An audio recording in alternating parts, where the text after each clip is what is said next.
Geoffrey, on est où là? Mais on est au lycée d'Asparin, Baptiste. Ah ouais, c'est si grand que ça le lycée? Mais c'est énorme, c'est composé de deux lycées. Il y a Armand-David et Saint-Joseph.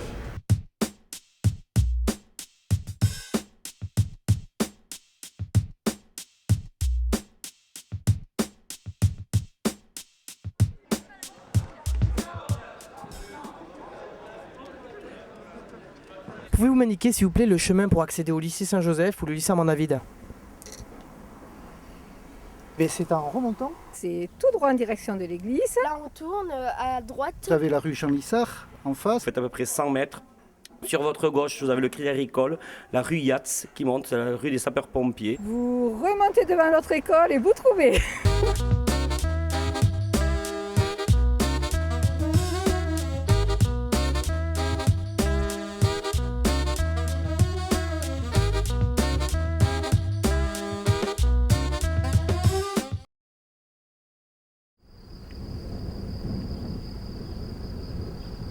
Asparin, commune située au pied des Pyrénées, s'est faite remarquer dans le passé à plus d'un titre. Désignée capitale de la tannerie de la chaussure des décennies durant, puis terre d'adoption du célèbre poète Francis Jammes, la ville fut remarquée également par l'imposante présence des missionnaires qui s'installèrent en 1826 en ayant pour devoir de réveiller les consciences. C'est alors que l'enseignement catholique débute au bas du site du Calvaire. En 1900, il y avait 100 internes espagnols qui étaient élèves del Colegio de Asparen, c'était l'école des Espagnols, et qui rapportaient des sous pour les missionnaires, car il y avait d'un côté les missionnaires et les frères des écoles chrétiennes, et ça se disputait fort, et c'était de saints hommes, mais L'implication des missionnaires cessa définitivement en 1975, ayant fortement déjà décru dans les années 60, alors même que l'on décidait de créer un pôle d'enseignement technique et agricole. un pôle d'enseignement existait avant, depuis 100 ans. Mais il a fallu le renouveler, et ça, j'en suis responsable, c'est vrai.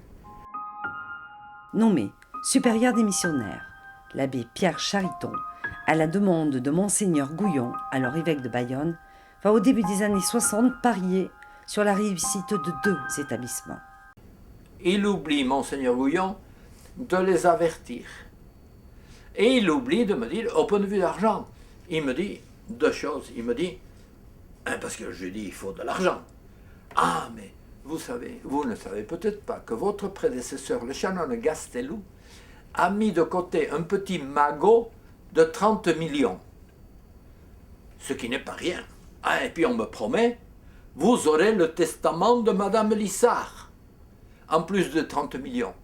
Parce qu'évidemment, ils sont sifflés par les travaux de construction des docteurs, des dortoirs, etc., qu'il faudra pour les internes.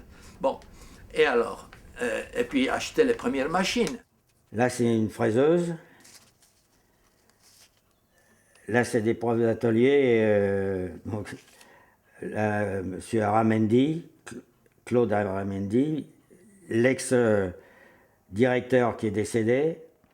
Là, c'est moi. Pierre Chariton, avec la précieuse aide de Michel Gary, ancien professeur de l'école Saint-Nicolas à Paris, font émerger en premier le lycée technique. Un beau jour, j'ai été contacté par l'abbé Chariton, qui était abbé à ce moment-là, monsieur Chariton, qui m'a dit qu'il avait été à l'école Saint-Nicolas pour demander s'il connaissait quelqu'un qui serait apte à monter une section technique à Asparin. Quel genre de mécanique? Qu'est-ce qu'on allait proposer comme CAP? Or, nous avons trouvé en Normandie des frères, en faisant notre tour de France, un CAP de mécaniciens, mais qui n'était pas un CAP reconnu ailleurs, mais on le ferait bientôt dans tous les départements. Hein? Polyvalent, quoi, si vous voulez.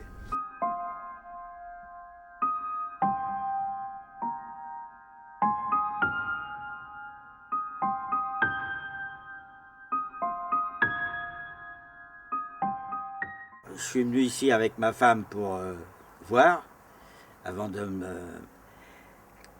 Et quand j'ai vu, pourtant, c'était pas encourageant.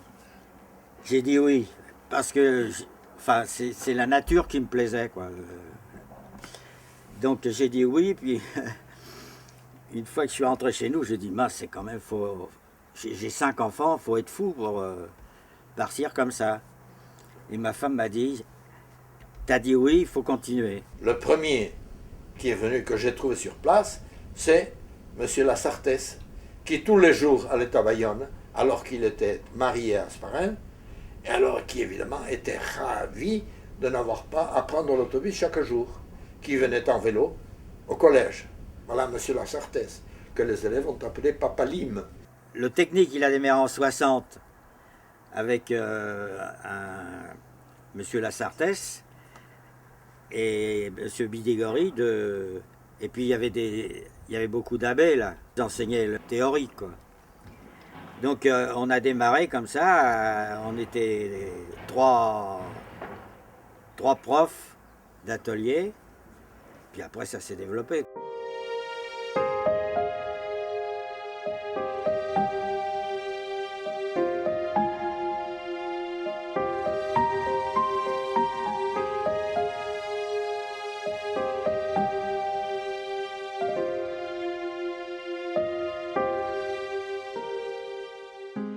L'évêque de Bayonne qui avait voulu qu'on fasse un technique ici pour que les Basques ne partent plus sans un métier à l'extérieur.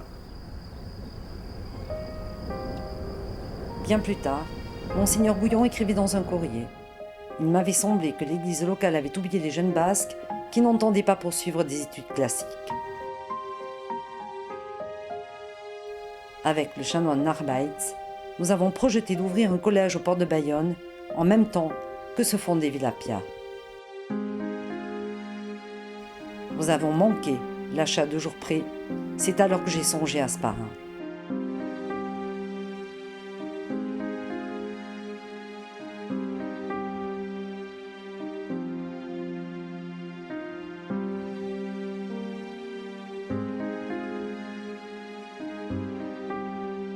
Il fallut un brin de fantaisie, de folie, d'audace à ce jeune père de famille, et par-dessus tout l'amour du Pays Basque, pour se lancer dans cette aventure. Si j'avais pas eu ma femme, je rentrais. Parce que elle m'a dit, t'as donné ta parole, il faut continuer. J'ai dit oui, mais non, continuer, c'était vraiment risqué. Avec 5 enfants, c'était risqué. C'était l'époque des pionniers. Et puis j'étais jeune, puis c'était l'enthousiasme, c'était le dynamisme, c'était la marche vers l'Est, n'est-ce pas? Force est de constater que Pierre Chariton sera une fois encore persuasif, car ce sera le tour de Jean-Louis Davant de rejoindre les rangs en lançant le lycée agricole. Les débuts ont été laborieux parce qu'il fallait faire beaucoup et vite, et avec des moyens très incomplets. Bon, l'école avait une ferme en pente, une petite ferme en pente, qui jusque-là servait à l'autoconsommation de la communauté des missionnaires, dont l'école a pris la succession.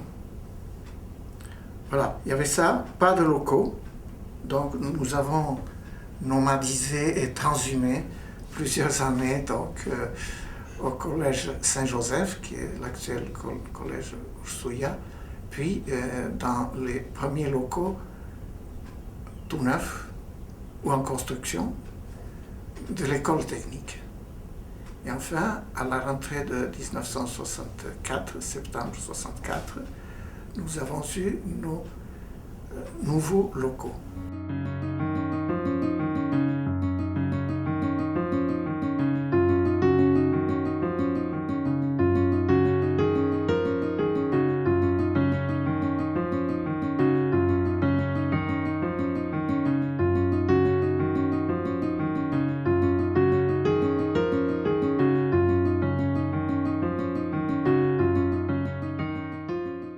Nous étions une des premières écoles à partir avec les nouveaux programmes. Programmes qui étaient, comment dire, ébauchés, mais avec le BTA comme horizon. Avant Montardon, avant Saint-Palais, etc. Ensuite, il y a eu des lycées agricoles un peu partout, donc notre espace s'est réduit. Celui qui nous a prêté les millions nécessaires à payer plus tard, avec les taxes professionnelles qui viendront en ce temps, eh bien, qui c'est ça? C'est un monsieur qui mérite de laisser son nom. C'est monsieur Gaby, G-A-B-Y, de Luxe, hein? Vice-président du Crédit Agricole des Basses-Pyrénées, qui nous accorde tous les crédits exigés par la loi pour les constructions. Moi, quand je suis arrivé, l'atelier était fait. Il y avait 800 mètres carrés, mais vide. Donc il a fallu que... Moi, on a été en Espagne avec l'abbé Chariton pour acheter des machines, enfin bon. Mais il y avait tout à créer, hein, il n'y avait rien. Au départ, il y avait le bâtiment, et puis les classes qui étaient faites, quoi, qui avaient été bâties. Mais l'atelier, il était vide quand je suis arrivé, et il a fallu trouver des machines et démarrer le travail d'apprentissage.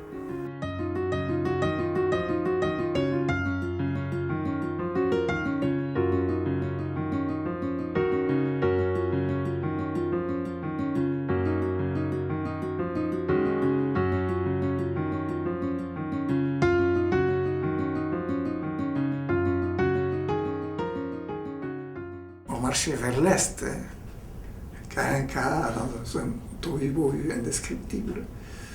Oui. Il y avait beaucoup d'improvisation, puisque tout était à faire, pratiquement. Nous avions aussi un élevage de vaches laitières frisonnes. Alors là, nous n'étions pas des champions, mais il y avait quelque chose de bon, c'est que les élèves s'occupaient du troupeau, donc par équipe de semaine, y compris le samedi, le dimanche. Donc ça, c'était bien pour leur formation. Maintenant, au point de vue machinisme, vraiment, l'endroit ne s'y prêtait pas. Non.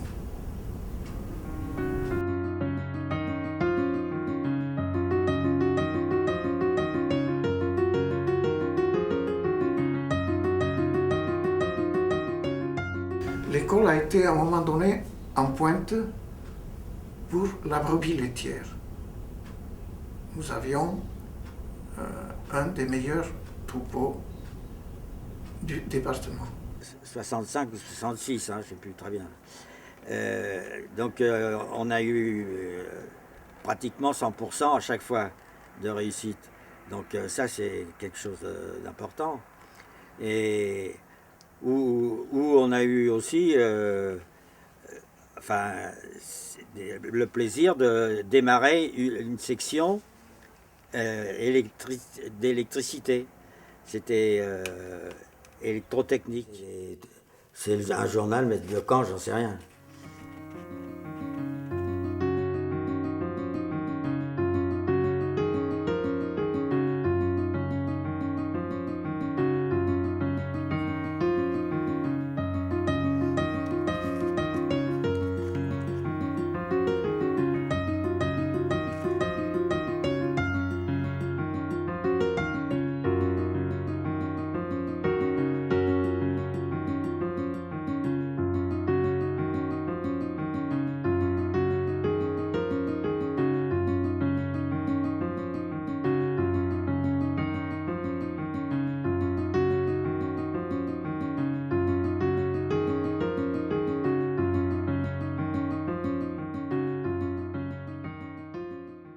On n'a jamais intégré, peut-être ces dernières années, mais avant, l'existence d'une école d'agriculture. C'était Saint-Joseph, c'était les techniques, et voilà. Après, dans les environs, cette école avait quand même des retombées immédiates, non seulement un recrutement d'élèves, mais aussi donc ce troupeau de brebis laitières qui servait de, je ne dirais pas de modèle, mais enfin, qui avait un effet d'entraînement. Donc. Il y a un projet qui a été mené à bien par Gabriel Durutti, qui avait un BTS en horticulture et donc qui a lancé un BEP en horticulture. Ça a été le premier point d'infléchissement vers l'horticulture, c'était à la rentrée 1973 donc. Ensuite, à la rentrée de 1984, oui, nous avons lancé une classe de première horticole en floriculture. Ça a disparu depuis, mais ça a été l'amorce donc du cycle long en horticulture. Donc.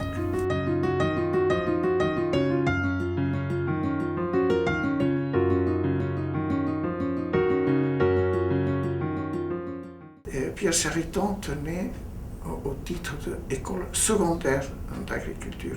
Alors, ce secondaire n'était pas prévu par les textes. Et on sait bien qu'en France, tout ce qui n'est pas dans les textes est pratiquement interdit.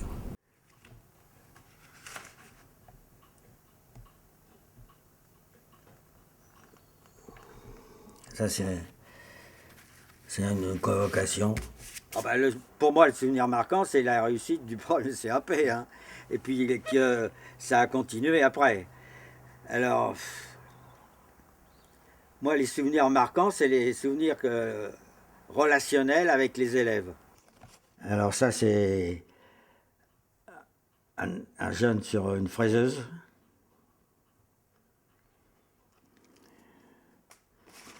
Ça, c'est à l'atelier où... Enfin, j'explique, je ne sais pas ce que j'explique, mais enfin, j'explique quelque chose, je suppose. Avec un groupe. Et ça, c'est la vue de l'atelier. L'année, je ne peux pas vous dire.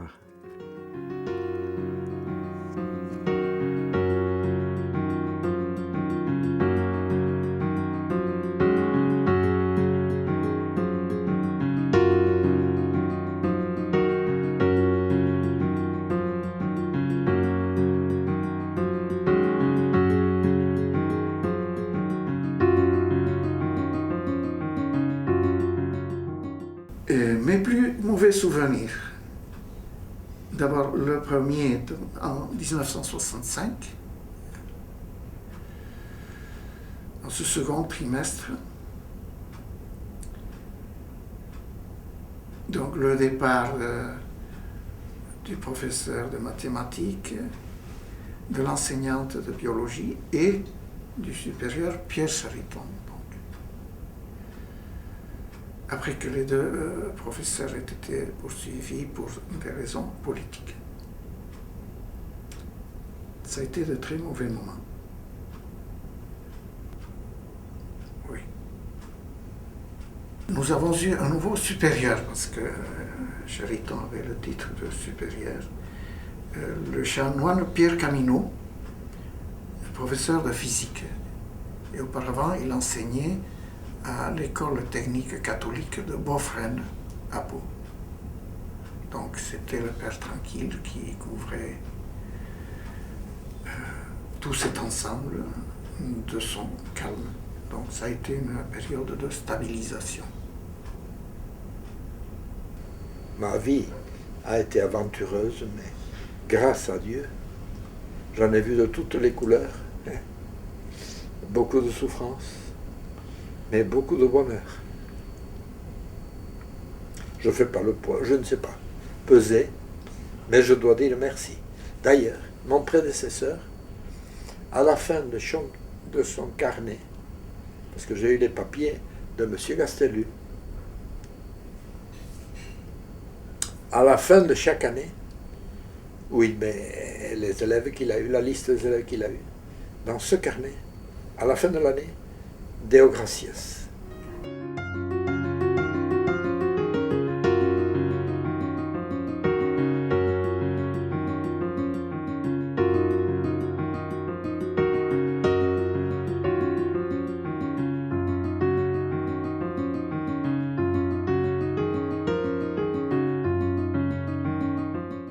L'audace et la volonté des 3 pionniers de l'aventure ont été largement récompensées, car du collège des missionnaires au lycée Armand David et Saint-Joseph, 50 ans d'histoire se sont joués. Aujourd'hui, la commune d'Hasparren abrite l'un des groupes scolaires les plus importants de la province du Labourd.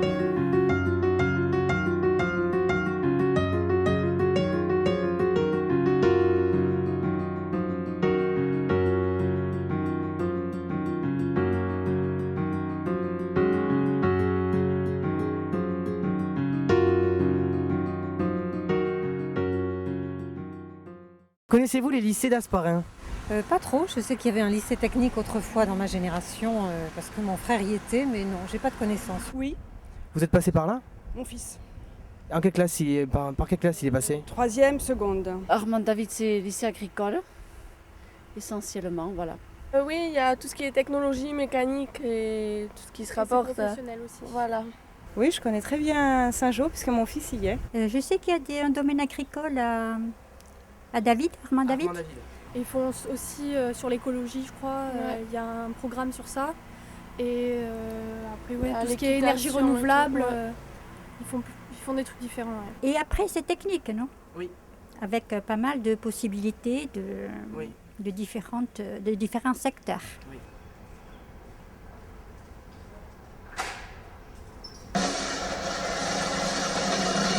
Bienvenue. Bonjour et bienvenue dans la salle des bacs pro scène. Ça, c'est le jingle qui m'avait aidé à nous faire. présentons nos systèmes. Venez les découvrir. Vous êtes enseignante ici au lycée Saint-Joseph? Voilà. Vous êtes enseignante de quoi? Alors moi, je suis enseignante en bac pro scène, système électronique numérique. C'est-à-dire tout ce qui est lié à l'électronique. D'accord. Et depuis combien de temps enseignez-vous ici? C'est ma 10e année. D'accord. Et le lycée pendant ces 10 ans, est-ce qu'il a changé? Oui, le lycée a énormément changé, notamment la section électronique. On a vraiment énormément évolué, puisque maintenant on ne travaille que sur des systèmes. Alors qu'avant, on était vraiment dans l'électronique théorique. Ça n'a plus rien à voir. D'accord. On a jeté à la poubelle tous nos anciens cours, Baptiste. D'accord. Est-ce que vous êtes contente d'enseigner dans ce lycée? Très contente. C'est que ça dure.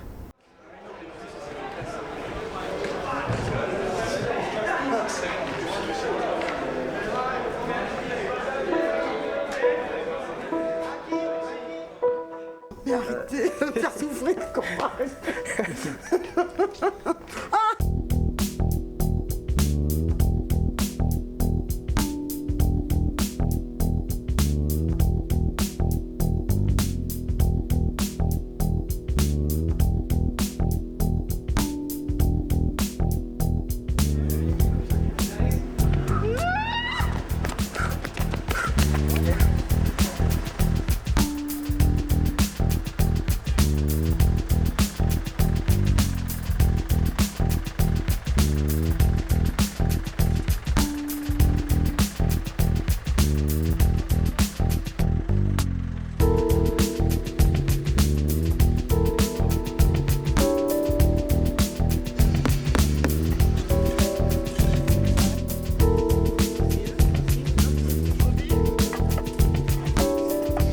Là, on fait des dallage et pavage.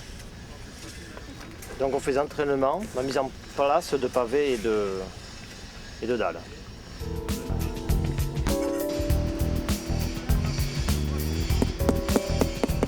J'ai choisi l'aménagement paysager parce que on était beaucoup dehors, donc on fait des aménagements.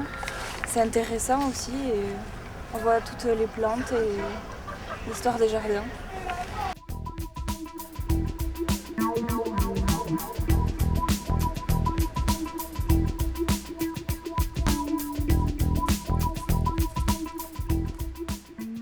On est en partenariat avec la ville. Le projet, c'est de réaménager ce parc qui est vieux, qui a besoin d'être éclairci, réhabilité. Donc nous sommes en BTS. Ça nous permet de mettre la théorie en pratique. En même temps, on est noté sur ce qu'on fait et ça permet de réaliser vraiment qu'est-ce qu'on attend de nous dans le métier.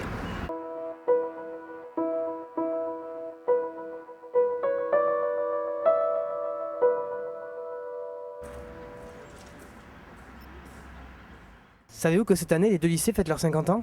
Oui, je sais, oui. Ah non, j'étais pas au courant. Ah non, j'étais pas pas du au courant. Mais j'ai entendu parler de ça, oui, quand même. Oui, oui.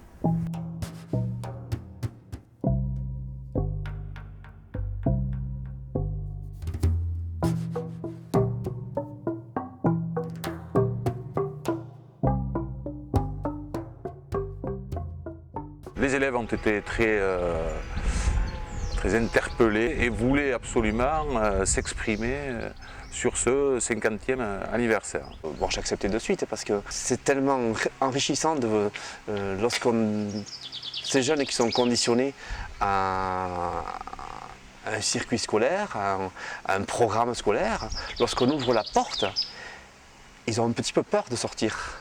Mais quand ils arrivent au bord de la porte et qu'ils voient qu'il y a le précipice, qu'ils peuvent aller là où ils veulent, là c'est la panique et c'est là qu'il faut les aiguiller.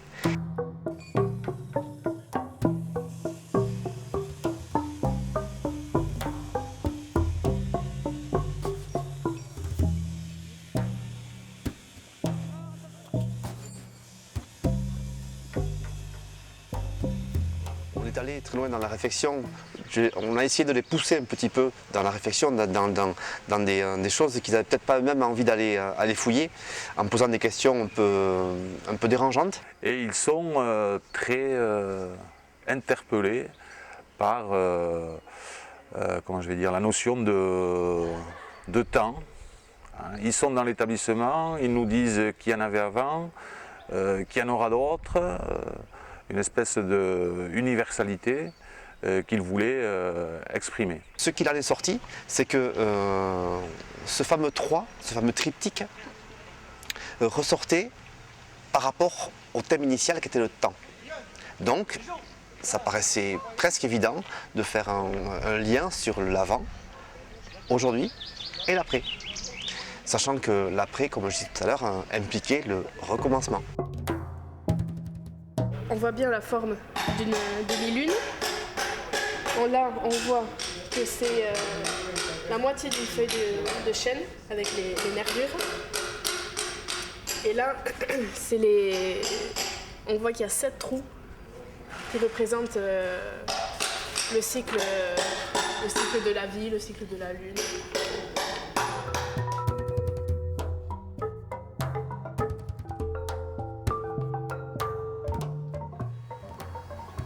C'était assez remarquable cet épisode-là avec elle. D'ailleurs, elle l'appelait le limbe de lune. C'est ça, tout à fait ça. Le choix s'est fait sur une désignation du temps en basque et on a appelé ce triptyque Ortzi. Ortzi qui est on va dire une divinité ancestrale ou une croyance ancestrale qui désignait en fait le temps et celui qui faisait le temps. La matière qui détermine le vide ou le vide qui détermine la matière.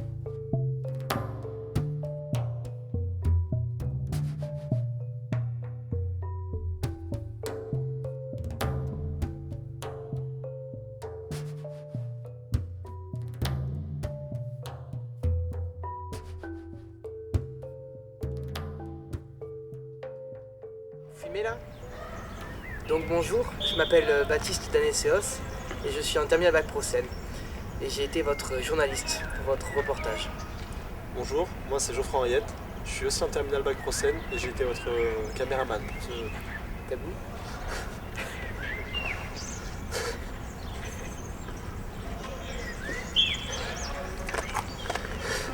On gâche pas de pellicule si on avait encore de la pellicule. C'est bon, je suis pas dans le cadre. T'es coiffé comme un dessous de bras. C'est ça en plus. T'es comme ça, Ah, je connaissais pas. Et ici, 4e agricole.